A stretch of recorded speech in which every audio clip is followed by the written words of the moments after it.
you can make more money than your father made in 20 years climbing roofs.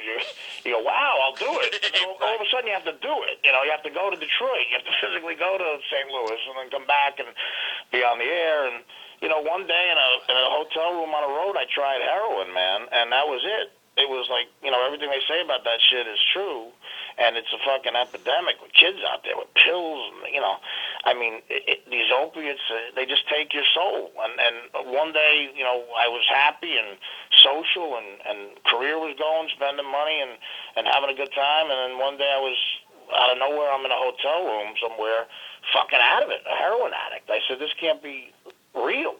So I needed a lot of time away. You're 100% right, and thank God we're in a business where you can make enough scratch to where I was able financially to take like 2 full years off and go away and get better and get off that shit and examine maybe why you're on it and all this other stuff that's kind of deep shit they get into in rehab. But it worked after a long time of trial and error. Something clicked in and it worked, and I felt more creative than I ever had before, and I felt like I had a lot of energy to come back and go, hey, I'm ready to do this again, and in a way where I'm not chasing drugs a third of the day. I'm actually committed to maybe having a good personal life, a relationship, my family, friends, recognizing people who are dirtbags and people who aren't dirtbags, and cutting out the negative people, and just focusing on what I love to do, which is, you know, comedy and having that connection with fans.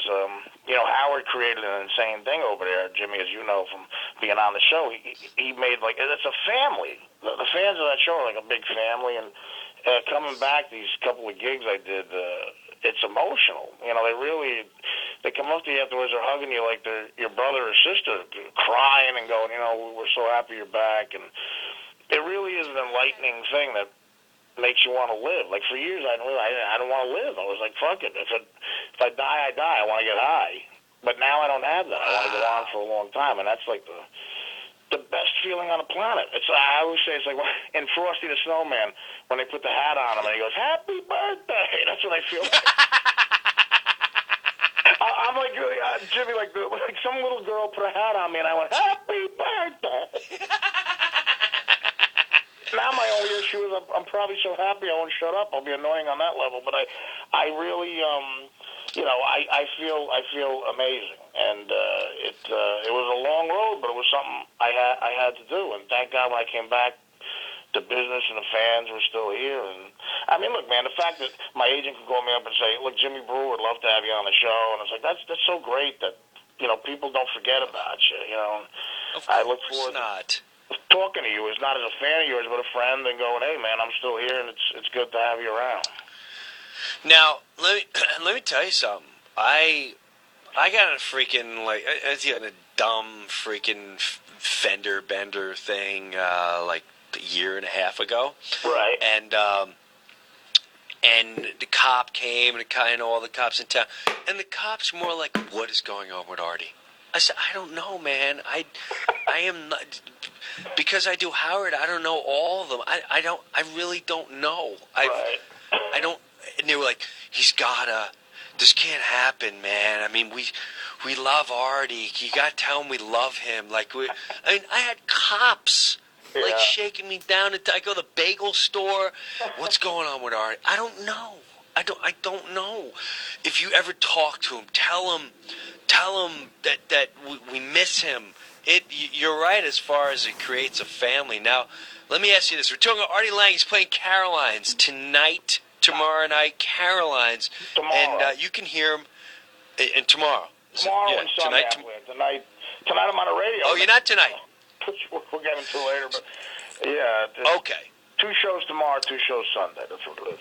Gotcha. Sorry. All right. So tomorrow 2 shows, Sunday 2 shows, and then and people can listen to you with Nick DiPaolo and you go to nickandartie.com. Nick End, the word end, Artie.com. When you first started coming, when you first get out of rehab and you feel better, do you stay? Was it in Florida? Yeah, I went to again. I was always reluctant to go to a rehab for a long period of time. My problem was I'd do it half-assed. I'd leave after 8 days, and it just doesn't work. Sure. So I finally, a couple of really good friends of mine, actually a couple of guys who I won't mention, but sure. our business who never gave up on me and really believed in this program. Eventually, they just grabbed me and they took me to this place in Florida, Ambrosia, that was like a boot camp, and I committed to 2 weeks in South Florida, and I ended up staying like almost 3 months, and that's how long it takes to sort of get it. And at first being down there and sort of being kind of known is just a weird situation. Yeah. You meet people like there's one guy, and people are well-meaning, but they don't understand. I mean, I don't know what this says about my fan base, but in this rehab, 95% of the people had my book. And every fucking one of them. Artie, hey, listen, I cook meth, and I'm a crystal meth head, and I got arrested once for, beating up my wife. But I got your book. I love it. It's the one book I've read. What how warming. But this guy comes up to me and says, he said, "Hey, Artie, man, hey, listen, I know that you're supposed to be anonymous. I would never tell anybody you're here, even my wife. But if I get my wife to send me your book, will you sign it?" I go, "Yeah," and he goes, "I won't tell her. Don't worry about it. But she's got to send it." So I'm like, "How's he gonna pull this off?" So Jim, 2 hours later, I'm walking by the phone. And this guy's from Bayonne, New Jersey, one of those Jersey guys with a shitty attitude and an accent. I'm walking by the phone, and he's talking to his wife on the phone. And everyone can hear everyone's phone conversation because it's public. And I hear him go, "Just send me Artie Lang's book. I can't fucking tell you why." So these people become like your family for 3 months, and some of them are dirtbags, but some of them are actually people who want to help you and they want to help themselves. And I sort of clung to that, and it worked. Having a community like that with the same goal worked for me from all walks of life, and eventually I got it. So I came back from Florida, and I started doing stand-up at the Comedy Cellar, and I had a bunch of material based on those 2 years of hell, and I had a book deal already in place that I had signed, and I had the whole new book laid out, and I started writing the book, and that was going well, and everything started to feel good. And I called DePaulo to tell him I was all right, because he had called me a couple times, and Nick said, he goes, "Hey, it's funny you call right now, because I got offered a radio show, and they want me to have a partner, and they're asking me about different guys." And I said, he said, "Would you want to, do this with me? It'd be a sports, comedy show at night." And I said, "That would be great. That sounds like a dream thing." So we did a test show, and they liked it, and eventually we got on the radio, and we do a sports comedy show every night, just bullshitting about whatever we want in the sports world, and it's a blast. So it all came back, and it was there for me, and it's kind of touching, It's a good story right now, so hopefully it'll continue to be good. So I did that antisocial thing with those guys. Me, Norton Natel, and Stan Opie did the Borgata, and we sold 6,000 seats down there in a couple hours. And the fans again, it was a Philly Jersey crowd. That's like Stern Central, and they were really sweet, just very nice, and it does a lot for your confidence and. You make a little money, and so I'm doing different types of gigs here and there. I'm going to do more gigs with those guys. And Caroline's my favorite club in the world, and Caroline was always good to me. And she said, "Hey, you want to do a weekend?" And I said, "Yeah, it'd be great." So this weekend is it's going to be a more intimate setting with these people, and I can't wait. It's almost like I'm nervous in a good way, in the sense where it's going to be like a family reunion. And I would say so. Artie Lang, tomorrow 2 shows, and Sunday 2 shows at Caroline's. Now I got to ask you the other one. Have you? And excuse me for not knowing, because I got 3 kids. I'm never in the car. I don't follow anything intensely. I think you're a better person for not knowing what you're about to ask me, whatever it is. Yeah, and I apologize if it's such a stupid question. Have you been on Howard? No, I haven't.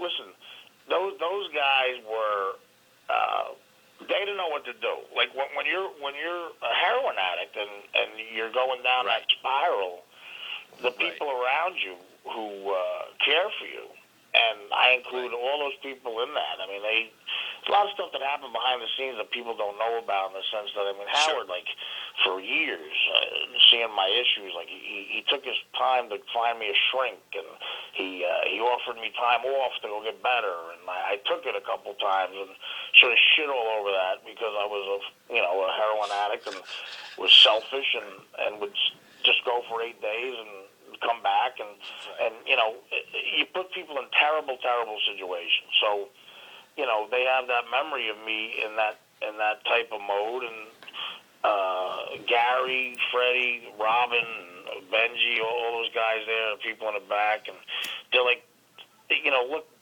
coming back on is just really awkward. We want to make sure you're ready for this kind of atmosphere, and you don't. Nothing happens on the air that could hurt your sobriety, and they're just in an awkward position. So we've talked off the air, and we said, well, maybe if the time is right down the road, we'll do it, and, without any guarantees. But I get it, I mean, I have friends that don't know how to hang out with me anymore based on how dark it got. And they'd say, look, we love you, but we just want to make sure you're okay, and make sure we do right by you. And that's what that atmosphere is. I mean, they became a family. So I love those guys. So it's like, more than you know. I mean, Howard is he's a good man, and he was like a really positive influence in my life. And I feel bad because I just sort of shit all over that gift they gave me of, having that fun gig there, and their concern. But that's what an addict does, until you get out of that. And not only that. Yeah. None of that, Artie. None of us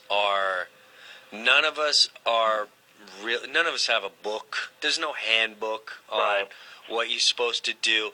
You were put in an arena where, I mean, I've learned just going on his show a couple times, the response is madness. Insane. Like pure madness. So I can't imagine, people have said, why don't you take the Artie chair? Why don't you take the Artie chair? Like, first of all, I don't like to be referred as an Artie chair. Artie chair can never be filled. Let's just clear that up.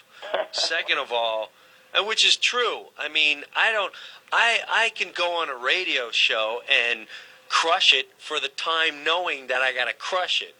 Can I, to stand there every day for that many hours and knowing when to come in, when to go out, when to put your 2 cents in? I mean, that's a whole different chemistry, atmosphere. That's a hard job. Well, first of all, I mean, again, and no one crushed on that show like you. I mean, there were a couple of guys that were. I can remember your last few appearances. I can remember like crying with laughter, and it's such a great feeling, especially if you see someone like Howard laughing that hard. Who's a guy, you grew up sort of really admiring and going, oh, shit, I must be doing something right. But then you're in that small room. It's not like what we're used to with gigs with people there. You're talking to a mic, and you don't realize the amount of people listening and the influence the show has. And no, you don't realize it till you're like till you go home and you got 10,000 more Facebook fans. And you're like, what? That's funny. What happened? I'll tell you, people say to me, how did the Howard Stern show affect your life as a comedian? How did it change? I said, well, the obvious thing is I went from playing funny bones around the country to selling out Carnegie Hall in 2 hours. That's one way to put it. Or another way to put it is, the social media thing. While I was on Howard, like I said, every one of my contemporaries in comedy embraced MySpace, Facebook, Twitter, bullshit, whatever, to promote themselves, to sell tickets.